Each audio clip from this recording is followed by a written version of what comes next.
bu din adına ki, xurafatı sırıyıblar, din adıyla ki, bu dindir. Qurtula bilmirik. Bax, başa düşürsünüzmü? Bunları yığışdırıb qadağan eləmək lazımdır. Bəzi şeylər elə o Sovet dövründə baxıram ki, bunlar nəyə əsasən bax bunu yasağı eləyiblərmiş, niyə qoymurmuşlar? İndi 5 qardaş, 5 adam bir məclisdə oturub 2 dənə dini mövzunu ortaya qoyub sərbəst söhbət eləyə bilmir 2 saat.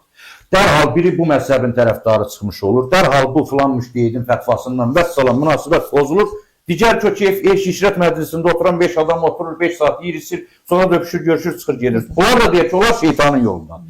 Və şeytanın yolundan şadlıq evində araq sən bir-birini qırmalıydı. Niyə onlar qırmır? Amma sən meçiddə bir-birini qırırsan. 5 yerə bölünmürsən. Gedirsiniz, biri bu tərəfə tutub yönünə qılır namazı. Biri o tərəfə yönünə tutub qılır. Bu filan kəsə təqlid edir. Bu nə bilim, bəl cəmaət filan məzhəbindəndir. Bunlar ağzını bu tərəfə tutur. Bunlar onlara qarışmır. Yox, bu ədalətsiz molladır. Onun dalında durub namaz qılmaq olur. Budur din. Bu da Allah'ın yolu. Allah bunu deyir. Amma oraya biçənlər şadlıq evində getdi, yedişdi, mehriban da çıxdı, getdi hamısı. Nə oldu? Bə deyirdim, onlar şeytanın yolundadır. Deməli, şeytanın yolu elə bu məscidə gedənlərin çoxunun içindədir.